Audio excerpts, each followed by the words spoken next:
Hi guys, ನನ್ನ ಮತ್ತೊಂದು ವೀಡಿಯೋಗೆ ಎಲ್ರಿಗೂ ಸ್ವಾಗತ. ಎಲ್ಲರೂ ಹೇಗಿದ್ದೀರಾ? ಇವತ್ತಿನ ವೀಡಿಯೋ ಏನಪ್ಪ ಅಂದರೆ, ನಿನ್ನೆ ನಮ್ಮ ಅಕ್ಕಂದೊಬ್ಬರು ಮದುವೆ ಇತ್ತು ಅಂತ ನಾನು ನಮ್ಮ ಅಣ್ಣವರೆಲ್ಲ ರೆಡಿಯಾಗಿಬಿಟ್ಟು ಬೆಳಿಗ್ಗೆ ಅಕ್ಕನ ಮದುವೆಗೆ ಅಂತ ಹೊರಟ್ವಿ.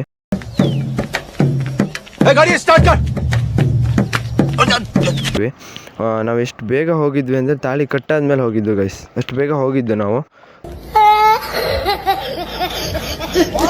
ಮತ್ತು ನಮ್ಮ ಆಂಟಿನೊಬ್ರನ್ನ ಕರ್ಕೊಬರ್ಬೇಕಿತ್ತು ಅಂತ ಹೇಳಿ ನಾನು, ಅಕ್ಷಯ ಮತ್ತು ನಮ್ಮ ಅಣ್ಣ ಆಂಟಿ ಮನೆ ಕಡೆ ಹೋದ್ವಿ. ಆಂಟಿ ಮನೆ ಹೋಗಿ ಬಂದಮೇಲೆ ಎಲ್ಲ ನೋಡಿದ್ರೆ ಗಂಡಿನ ಮನೆ ಕಡೆ ಹೋಗ್ತಾಯಿದ್ರು. ಆಮೇಲೆ ನಾವು ನಮ್ಮ ಅಣ್ಣವರೆಲ್ಲ ಸೇರಿ ನಾವು ಹೊರಟ್ವಿ ಗಂಡಿನ ಮನೆ ಕಡೆಗೆ. ಅಷ್ಟೊತ್ತಿಗೆ ಗಂಡು ಹೆಣ್ಣಿಗೆ ಒಳ್ಳೆ ಥರ ವೆಲ್ಕಮ್ ಮಾಡ್ತಾಯಿದ್ರು ಗಂಡಿನ ಮನೇಲಿ. ತುಂಬ ಚೆನ್ನಾಗಿತ್ತು. ಆಮೇಲೆ ಅಕ್ಕ ವಿಶಸ್ ತಿಳಿಸಿ ನಾವು ಊಟಕ್ಕಂತ ಹೊರಟ್ವಿ. ಊಟ ಮಾಡಬೇಕಾದ್ರೆ ನಮ್ಮ ಅಣ್ಣಂಗೆ ಫುಲ್ಲು ಹೊಸೋಗಿತ್ತು ಅಂತ ಹೇಳಿ ಕಸ್ಬಾಗಿ ಊಟ ಮಾಡಿದೆ. ಫೈನಲಿ ಊಟ ಎಲ್ಲ ಮುಗೀತು ಗೈಸ್. ನಾವು ಮನೆ ಕಡೆ ಹೊರಟ್ವಿ. ಹಾಗೆ ಮೊನ್ನೆ ಒಂದು ವೀಡಿಯೋ ಬಿಟ್ಟಿದ್ದೆ ರಕ್ತದಾನ ಶಿಬಿರದ್ದು. ಅದಕ್ಕೆಲ್ಲರೂ ತುಂಬ ಸಪೋರ್ಟ್ ಮಾಡಿದ್ದೀರಾ. ಹಾಗೆ ಇನ್ನು ಮುಂದೆನೂ ಹಾಗೆ ಸಪೋರ್ಟ್ ಮಾಡ್ತಾಯಿರಿ ಅಂತ ಹೇಳ್ತಾ ಇವತ್ತಿನ ವೀಡಿಯೋ ಇದಾಗಿದೆ. ವೀಡಿಯೋ ಇಷ್ಟ ಆದರೆ ಲೈಕ್ ಮಾಡಿ. ಹಾಗೆ ಇನ್ಸ್ಟಾದಲ್ಲಿ ನೋಡ್ತಿರೋರು ಫಾಲೋ ಮಾಡಿ, ಯೂಟ್ಯೂಬಲ್ಲಿ ನೋಡ್ತಾರೆ ಸಬ್ಸ್ಕ್ರೈಬ್ ಮಾಡ್ಕೊಳ್ಳಿ ಗೈಸ್. ನೆಕ್ಸ್ಟ್ ವೀಡಿಯೋದಲ್ಲಿ ಸಿಗೋಣ. ಬಾಯ್.